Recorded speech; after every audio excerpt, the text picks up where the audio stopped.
Furacão está na área.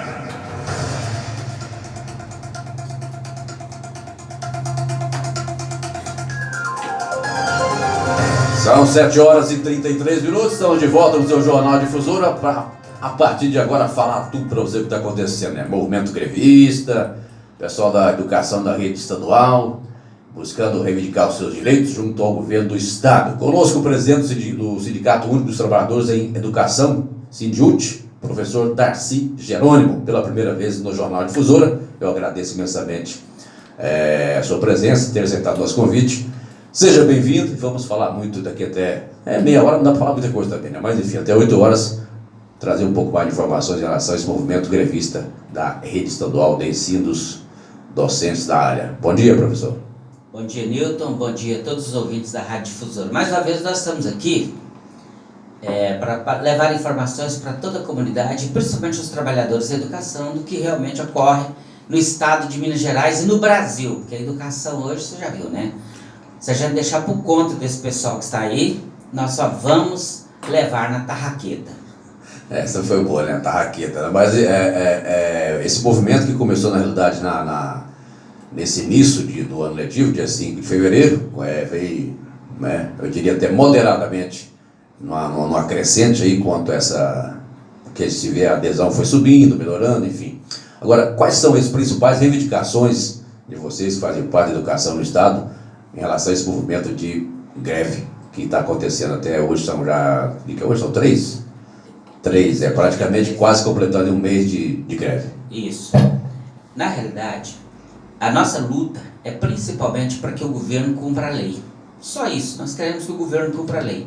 Cumpra a Constituição e cumpra também a Constituição do Estado com relação à questão do piso salarial. E o nosso piso salarial já é uma miséria, Nilton. O piso, hoje uma professora com habilitação, com licenciatura plena, recebe R$ 1.900 por um cargo. Que estudou aí seus 20 anos ou mais. E continua, né? Continua estudando e levando... Na realidade não para nunca, né? Não tem como, né? E com os políticos também não. Todo ano a gente faz paralisação, a gente faz greve. E se não fosse o nosso movimento, eles já tinham acabado com a escola pública. Então, além do piso salarial, que seria hoje, olha o absurdo, de R$ 2.800, passar de R$ 1.900 para R$ 2.800, ou seja, R$ 700 só de aumento. E quanto nós já estamos perdendo, porque isso já está na Constituição desde junho de 2008. Esse último aumento aí foi quando, no caso? 12,84. Não, fala assim, em termos de qual foi o ano que teve o último aumento. 2015. 5 anos, praticamente. Ainda no governo Pimentel, quando nós fizemos greve e conseguimos um aumentinho. De lá para cá, nós não tivemos praticamente... Pelo contrário, né? Nós perdemos.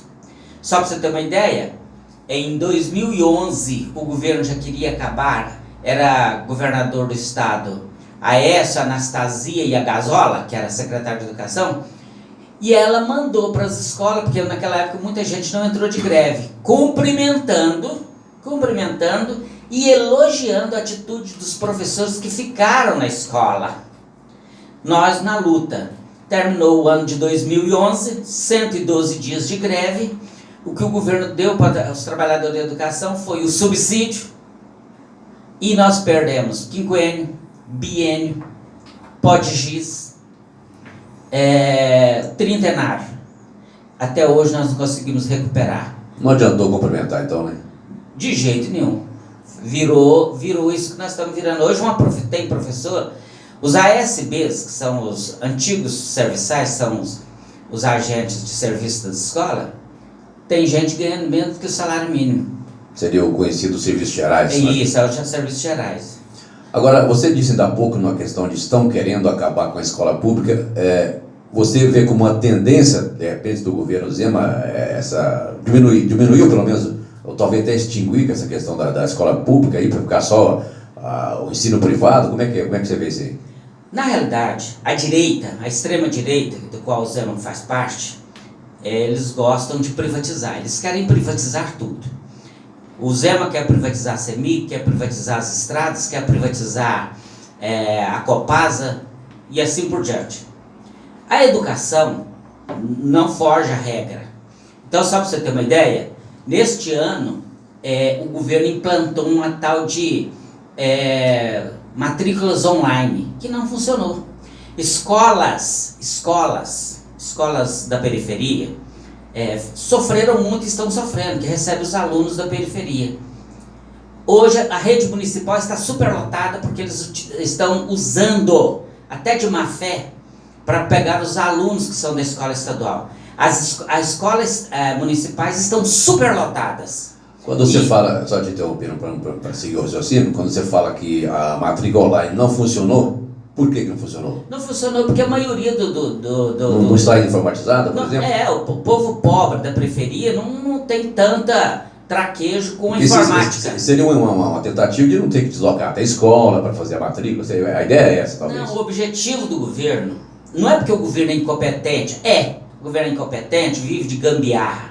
Mas isso é um projeto para acabar com a escola pública. O governo sabe que a grande maioria da população não tem tanta tranquilidade e principalmente facilidade para mexer com a internet. E aí acontece o que aconteceu. A rede municipal está super cheia de alunos, não tem estrutura para isso tudo e usando inclusive de má fé, dizendo que, por exemplo, na escola ali, Arthur Junqueira, estão dizendo assim: não vá para a escola Arthur Junqueira porque a escola vai fechar. Isso é covardia, isso é desonesto, isso é muito feio e a gente não pode aceitar esse tipo de coisa. Isso é atitude do governo do estado, no caso. Exatamente. Mas a rede municipal não podia fazer isso, até porque a rede municipal também não tem estrutura nem financeira para aceitar esse tanto. E o governo quer acabar, porque a intenção, e o Zema já falou isso, a intenção do governo, todo o ensino fundamental, do pré até a 8ª série, entregar tudo para as prefeituras. O Estado quer ficar só com o ensino médio. E as prefeituras não têm estrutura para suportar tamanho, responsabilidade, quantidade de alunos. É difícil de entender, né? Porque a educação nesse país foi sempre questionada como sendo aí, o cidadão tem que ter uma boa educação, a educação deveria funcionar no Brasil, mas Deus que eu entendo por gente, estou só com meus 5.2 por enquanto, se vê, se ouve essa mesma situação, quer dizer, aprender, muda governo, entra governo, sai governo, e é complicado, realmente é uma situação delicada. Milton, não é complicado. Isso é um projeto social das elites brasileiras que não querem que o povo estude. Vou te dar um exemplo. Eu estava ali de fora, você estava no telefone com uma produtora rural falando do preço do leite. Sabe o que acontece? Todo mundo reclama do preço do leite lá no supermercado, que está caro, realmente está muito caro. E o produtor rural lá recebe uma miséria. R$1,26, confirmou da pouco. Não tem lógica, né? E quem decide o preço do leite são as cooperativas. Agora, na época das águas, eles baixam o preço. Eles não comunicam, não, baixam o preço. Quando eles interessam para eles sobem um pouquinho. Aí, na hora de votar, nós votamos no dono da vaca, que é o dono do leite, que põe o preço do leite. Aí nós queremos reclamar, não adianta. Não faz sentido. Então nós não nos organizamos o suficiente para entender determinado tipo de coisa, para não acontecer essas coisas assim. E na educação, da mesma forma, vou te dar outro exemplo. A questão, por exemplo, da dengue e agora do coronavírus. Nós estamos todo mundo aí correndo atrás, prefeito, vereador, governador, presidente, todo mundo com medo do coronavírus, todo mundo tem medo da dengue, da chikungunya, da zika. Inclusive o corona não é essa coisa toda que se fala também, dá um alarde danado, né? Mas você sabe por quê? Porque o mosquito da dengue, o corona, ele é democrático. Ele pega rico e pobre. Ele pega rico e pobre. Então pega o pai, a mãe, o filho deles, dos políticos, dos ricos. Agora, por que esse pessoal não tem tanta vontade de resolver o problema, por exemplo, da fome? Porque a fome é uma doença seletiva. Só pega os pobres. E eles não têm interesse em resolver o problema dos pobres. Aí entra a fome, a saúde, a educação e por aí vai. Então o que interessa para eles, eles investem. O que não interessa, que é para os pobres, deixa morrer a míngua. A educação é exatamente igual. Quando você falou de fome, tem N políticos brasileiros que, via fome, fizeram e fazem sua história política no país. Claro, Vamos lá, né? claro que eu não estou generalizando. Vou né? acabar com a fome, coisa nenhuma. Agora, voltando à questão da educação, como é que se encontra esse movimento no Estado, atualmente, depois de hoje, praticamente faltando aí 2 dias para completar esse 30 dias de movimento grevista? Para você ver, nós iniciamos a greve no dia 5 de fevereiro. A nossa Assembleia Estadual estava marcada para o dia 18 de fevereiro. Ela foi antecipada porque o governador mandou um projeto de lei para a Câmara que concedia aumento apenas para a segurança pública, ou seja, para a PM. Então nós antecipamos a nossa Assembleia para o dia 5 e quando nós vimos o projeto que estava na Assembleia Legislativa, em que o governo em 3 anos dava um aumento para a segurança de aproximadamente 42% e zero para o restante do funcionalismo, nós decretamos greve. Aí o bicho pegou, né? Exatamente. E aí, o governador pagou para ver. De lá para cá, de aproximadamente 5%, no dia 5, hoje nós estamos com aproximadamente 80% de paralisação No do Estado. Estado e a tendência é o crescimento. Então, e o governo, várias paralisações nós fizemos em 2019, o governo sequer se dignou a receber o sindicato. Nas últimas 3 reuniões, que quem marcou reunião de negociação foi o governo, ele suspendeu todas na boca, desrespeitando, humilhando os trabalhadores da educação. Queria ganhar tempo, certamente. Exatamente, pagando para ver, né? Agora, você falou do governador Zema, desde o ano passado, já estamos agora no segundo ano, né? Vai ser segundo ano do governo Zema e dos demais governadores. Como é que você está vendo o comportamento do governador em relação ao movimento da sua classe, desse movimento grevista, nesses últimos 30 dias, por exemplo? Na realidade, ele pagou para ver. No que ele pagou para ver, agora ele está... A arapuca que ele largou para o restante do funcionalismo, nós viramos para cima dele.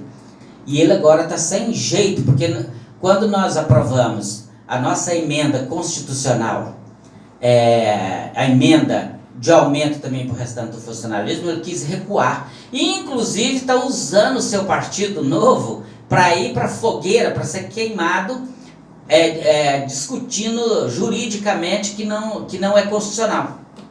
Isso nós não entramos no mérito não, porque a Assembleia Legislativa deu parecer favorável. A Comissão de Justiça e Redação da Assembleia Legislativa. Aí vem o governador com essa, mas é uma forma também de ganhar tempo. Então nós temos a Assembleia dia 5 agora, quinta-feira, depois de amanhã, e o governador mandou um ofício para o sindicato marcando reunião de negociação também para quinta-feira. Ele sabe da nossa Assembleia, às 9 horas na cidade administrativa. Portanto, nós vamos todo mundo para Belo Horizonte e lá na cidade administrativa nós vamos fazer uma vigília enquanto vai acontecer a reunião de uma possível negociação. E à tarde nós deveremos ter a nossa Assembleia que vamos avaliar o que foi negociado e ver a proposta do governador. Se a proposta do governador for boa, a gente vota. E o pior, Newton, é que tem dinheiro. Tem? Tem dinheiro. Mas diz que não tem, ué. Onde é que está esse dinheiro? Está mocosado.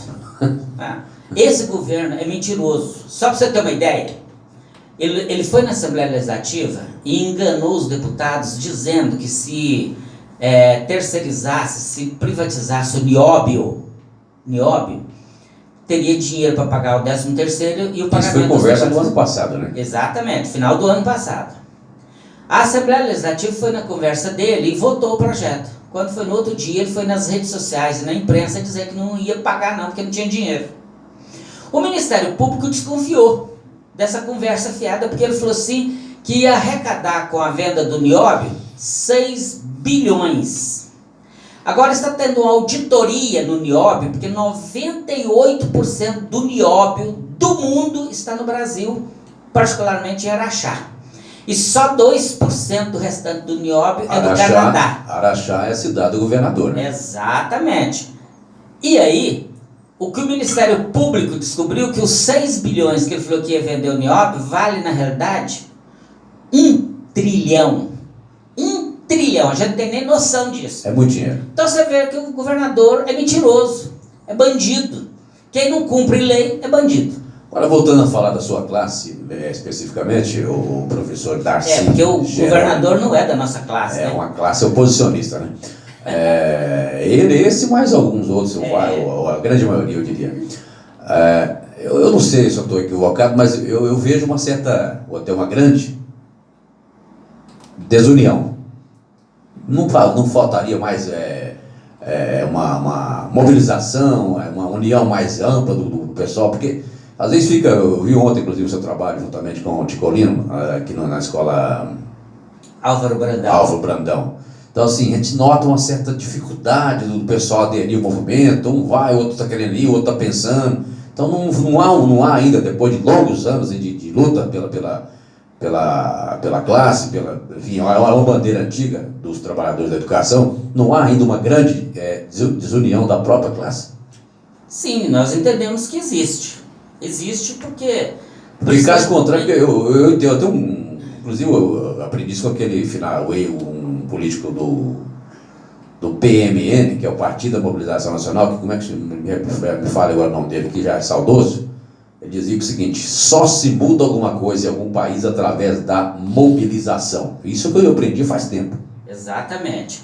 Então você viu lá. Então, enquanto a classe não se conscientizar que tem que mobilizar, unir forças, não chega, porque o Brasil já derrubou o presidente, tanto é que, de uma forma até injusta, mas derrubou. Aliás, foram os dois, se for parar e pensar, né? Collor de Mello e Dilma caíram por quase nada, né? Se for pensar assim, bem ao pé da letra. Pelo que está acontecendo atualmente. Não, que lá foi nada, né? Um Fiat Elba e uma pedalada fiscal de derrubar o presidente é só no Brasil, né? Pois é. Agora, então, assim, o Brasil, pela força das ruas, pelo movimento popular, vamos dizer assim, em relação à política, tirou o presidente do poder. Agora, a classe da educação, por exemplo, eu entendo que teria que ser mais unida, né, para conseguir seus objetivos. Ô, Nilton, você foi lá no Álvaro Brandão. Você gostou da nossa reunião lá, não gostou? Eu estava lá ontem. É interessante, claro, né? Claro. O nosso trabalho? Pois claro. é. Qual é outra categoria hoje, por exemplo, que tem a mobilização que a gente tem e faz greves? Se nós tivéssemos todas as categorias conscientizadas, informadas e politizadas, esse país seria diferente. Então você vê, a greve dos caminhoneiros não foi greve de caminhoneiros, aquilo foi greve de patrão. Foi um lockout. Parou o país. Parou o país, mas foi porque os donos dos caminhões, donos de empresa que tinha 500, 1.000, 2.000, 3.000 caminhões, determinou a paralisação. Determinou os funcionários que parassem os caminhões. Aquilo não foi greve. Foi greve para beneficiar os patrões. É outra história. Agora nós aqui estamos falando em questão, por exemplo, de educação. Vou te dar um exemplo. Foi feito o ano passado, em 2019 foi feita uma pesquisa no Brasil com mais de 3.000 pessoas no Brasil inteiro, perguntando o seguinte: qual que é mais importante, o futebol ou a educação? O futebol só na frente, né? Não. 99% da população disseram que era a educação. E aí? Bom, aí perguntaram para os mesmos: bom, se a educação é tão importante, quem é o ministro da educação? Os 99% Não sabia. Não sabia. Aí perguntaram: e quem é o técnico da seleção? Todo mundo sabia. Todo mundo sabia. Então é incoerente. E a mesma população... Controvérsia, né? Incoerência, né? E a mesma população que diz que a educação é importante, não fica do lado dos professores. Não vem conosco nessa luta para a gente conquistar, que é a educação do filho dele, que é a educação dos nossos filhos, dos nossos netos.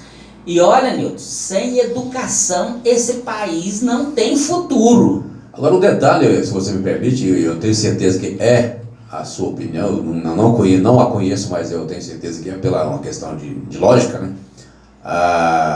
Não é interesse da grande maioria dos políticos que o Brasil seja um país de pessoas cultas, de pessoas educadas, porque se você tem conhecimento, aí começa a mudar muitos conceitos em relação aos próprios políticos. Então, Exato. para o político não é interessante a educação de qualidade. Se você tem educação, você tem informação. Se você tem informação, você é politizado.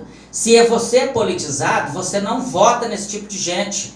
E se você não vota nesse tipo de gente, esse pessoal não tem futuro. E o futuro deles só está agarrado em cima da ignorância, em cima do analfabetismo. Por isso a importância. É difícil você entender que no século XXI ainda existe no Brasil, 40 milhões de analfabetos.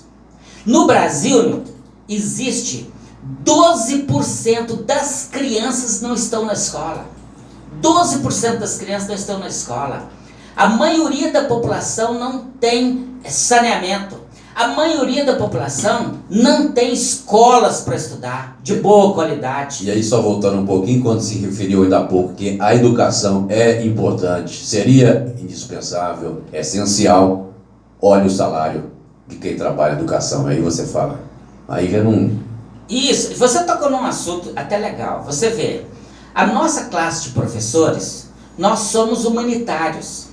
Se um aluno meu, Nilton, começa a não ir na escola, nós ficamos preocupados, nós saímos lá da escola e vamos lá na casa dele, lá na periferia, chegar lá e falar, fulano, por que você não está indo na escola? O que aconteceu? Por que você não está indo? Você sabe qual que é a matéria mais importante que tem na escola hoje?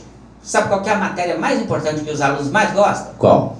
Merenda. Merenda, porque falta em casa. Se você tirar a merenda da escola, a maioria dos alunos não vai, sabe por quê? Porque não tem o que comer em casa também. Isso é um fato, já foi feito, algumas pesquisas apontam isso nos últimos anos, inclusive, né? Não é a maioria, assim, na grande massa, mas tem muita gente que vai para a escola para se alimentar mesmo. Eu decidi ser professor por ideal. Eu sabia que eu não ia ficar rico sendo professor, mas que eu ia ter que lutar muito para melhorar. E estou nessa luta desde que eu entrei. Agora, nós somos humanitários e às vezes trabalhamos até de graça. Vide a quantidade de trabalhos que a gente leva para a escola e para casa. Nós levamos para casa diários, levamos cadernos para corrigir, provas para corrigir, o diabo a quatro. Agora você pega uma outra categoria, onde você vê que você não vê pessoal dando, por exemplo, uma receita ou uma consulta de graça. Nós somos humanitários. A maioria das outras são mercenárias, só pensam em dinheiro. Inclusive, é um tema que eu levanto muito, que eu abordo sempre, é que o relacionamento, a convivência e o individual de cada um, do pessoal que faz parte da educação, é muito difícil. Existem aí pessoas que perdem seu casamento, outros que vivem uma certa solidão, porque se você fizer uma pesquisa hoje, entre no seu meio, o que há de gente que sofre com a tal da solidão, por quê?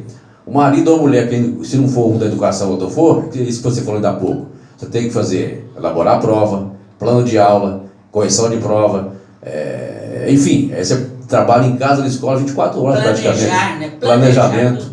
Então, cadê o tempo para viver a sua vida, né, particular? Praticamente não sobra. Não sobra, então, com o salário que ganha ainda nem dá. É um negócio assim, meio terrível, né? Então, quem está na educação é porque gosta mesmo, porque senão não vai. Ô Nilton, tem escolas de primeira a quarta série, de primeira a sexta série, né?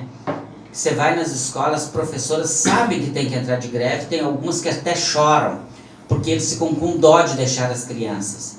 E a gente sabe também que o governo usa a greve, inclusive até para economizar, porque quando a gente entra de greve, o governo deixa de pagar transporte, merenda, ameaça com corte de pagamento, e os professores sofrem com tudo isso, principalmente sabendo que os alunos vão ficar prejudicados durante os dias de greve pela falta de aulas e de merenda. Para fechar com você em 30 segundos, porém eu lembro, recordando aqui para você, confirmando a nossa resposta à pergunta premiada de hoje, em que mês será entregue a premiação do Jornal Difusor de R$5.000, oferecimento da Madeireira 7 e o Jornal Difusora, em dezembro, dia 17 de dezembro, a entrega da premiação para o contemplado. R$5.000, dinheiro vivo, que viu o grande presidente do sindicato.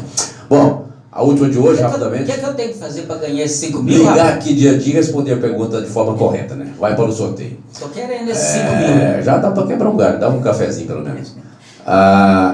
Existe aí, no seu ponto de vista, uma tendência que esse movimento de greve possa ser encerrado na quinta-feira, com essa assembleia, com essa negociação com o governador? A previsão que se fecha, termina o movimento nessa quinta, ou está meio vago ainda essa questão aí?